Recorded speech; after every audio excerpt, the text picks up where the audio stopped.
Hello मेरे प्यारे विद्यार्थियों, यहाँ पर हम chapter number 1 class 10th subject physics प्रकाश का परावर्तन एवं अपवर्तन की थ्योरी को समझा रहे हैं। देखिए, सबसे पहले हम यहाँ पर समझाए थे प्रकाश क्या होता है। प्रकाश एक तरह की ऊर्जा है जो हमें वस्तुओं को देखने में मदद करती है। दिन के समय में सूर्य का प्रकाश प्रकाशिक स्रोत है। साथ ही साथ हमारे पास प्रकाश के कृत्रिम स्रोत भी उपलब्ध हैं, जैसे ट्यूबलाइट, बल्ब, केरोसिन लैंप।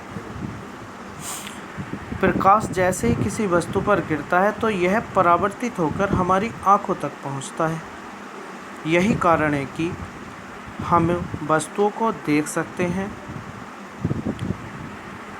हम अंधेरे में किसी वस्तु को नहीं देख सकते, क्योंकि अंधेरे में प्रकाश का परावर्तन संभव नहीं होता है।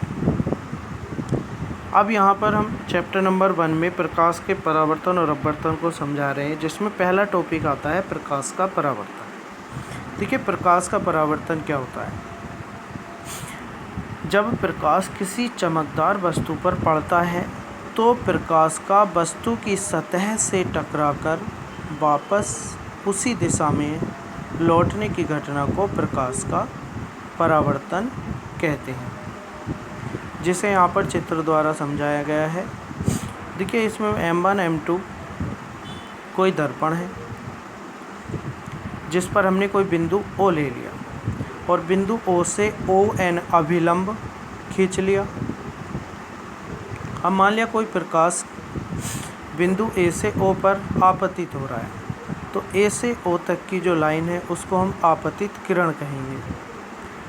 और ये बिंदु O से टकरा करके OB दिशा में जा रहा है, तो OB जो लाइन है उसको परावर्तित किरण कहेंगे। अब आपतित किरण AO तथा अभिलंब ON के बीच बनने वाला कोण I आपतन कोण कहलाएगा। अभिलंब ON तथा परावर्तित किरण OB के बीच बनने वाला कोण R परावर्तन कोण कहलाता है। तो ये होता है प्रकाश का परावर्तन। अब आता है प्रकाश के परावर्तन के नियम। देखिए, प्रकाश के परावर्तन के 2 नियम हैं। पहला नियम, आपतित किरण AO परावर्तित किरण OB तथा अभिलंब ON, जो कि चित्र में दिया गया है। तीनों एक ही तल में होते हैं। और दूसरा नियम है कि आपतित कोण I परावर्तित कोण R दोनों बराबर होते हैं, अर्थात I और R, I बराबर R।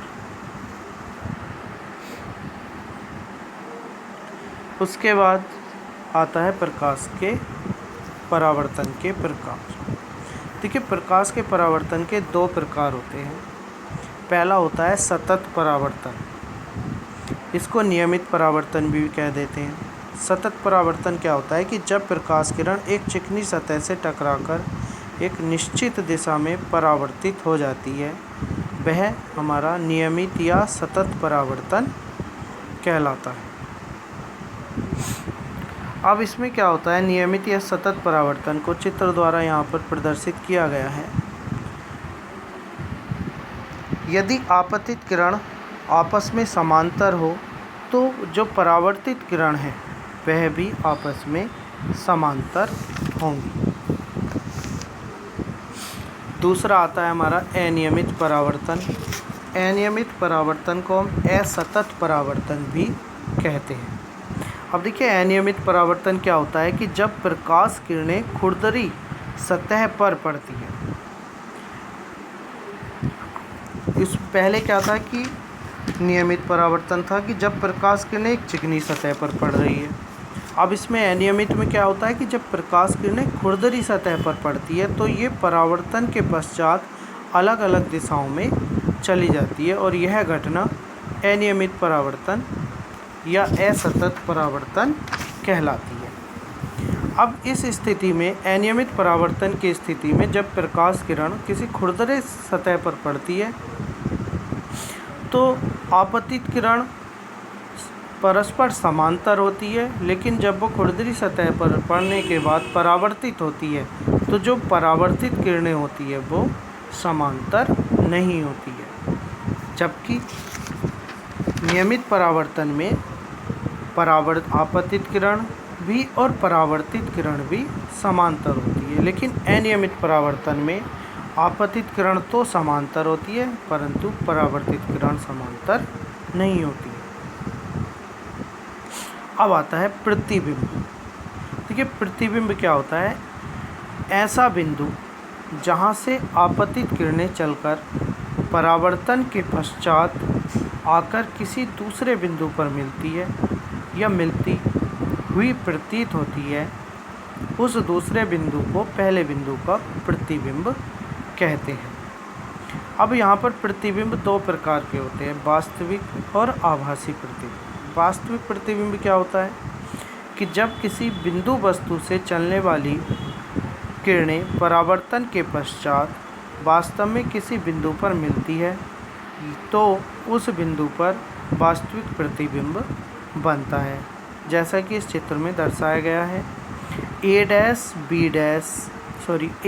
डैश बिंदु ए बी का वास्तविक प्रतिबिंब है। वास्तविक प्रतिबिंब हमेशा उल्टा होता है और उसे स्क्रीन पर प्राप्त किया जा सकता है। अब आता है आभासी प्रतिबिंब। जब किसी बिंदु वस्तु से चलने वाली प्रकाश किरणें परावर्तन के पश्चात किसी बिंदु से आती हुई प्रतीत होती है लेकिन वास्तव में उस बिंदु पर नहीं मिलती है, आभासी प्रतिबिंब कहलाता है, जैसा कि चित्र में दिखाया गया है। आई बिंदु ओ का काल्पनिक या आभासी प्रतिबिंब है। यहाँ पर आई जो है वो बिंदु ओ का काल्पनिक या आभासी प्रतिबिंब कहलाता है। उसके बाद आता है समतल दर्पण के उपयोग। देखिए समतल दर्पण के 3 उपयोग हैं। नंबर 1, समतल दर्पण का उपयोग ड्रेसिंग टेबल तथा बाथरूम में किया जाता है। समतल दर्पण का उपयोग घुमावदार मोड़ पर भी समतल दर्पण का उपयोग किया जाता है, जिससे ड्राइवर दूसरी तरफ से आने वाले वाहनों को देख सके। नंबर 3, समतल दर्पण का उपयोग आभूषणों की दुकानों पर किया जाता है। अब आते हैं यहाँ पर न्यूमेरिकल। देखिए पहला न्यूमेरिकल है हमारा कि एक प्रकाश किरण का आपतित कोण 30 डिग्री है तो परावर्तित कोण क्या होगा। अब यहाँ पर दिया हुआ है हमें आपतित कोण I बराबर 30 डिग्री। अब जानते हैं परावर्तन के नियम से कि आपतन कोण या आपतित कोण तथा परावर्तित कोण दोनों बराबर होते हैं, I बराबर R। तो I 30 डिग्री है तो R भी 30 डिग्री कहलाएगा, अतः परावर्तित कोण R बराबर 30 डिग्री। अब दूसरा आता है एक प्रकाश किरण समतल दर्पण पर लंबवत गिरती है तो परावर्तित कोण क्या होगा। अब देखिए यहाँ पर प्रकाश किरण समतल दर्पण पर लंबवत गिर रही है, तो जब प्रकाश किरण दर्पण पर लंबवत गिरती है तो उस कंडीशन में आपतित कोण I 0 डिग्री होगा। जब I 0 डिग्री होगा तो परावर्तन के नियम से I बराबर R, तो R भी 0 डिग्री होगा, अतः परावर्तन कोण भी हमारा 0 डिग्री कहलाएगा। तो ये हो गए हमारे प्रकाश का परावर्तन, उसके नियम, समतल दर्पण के उपयोग तथा उसके न्यूमेरिकल। आज नेक्स्ट टॉपिक नेक्स्ट वीडियो में सेंड करेंगे।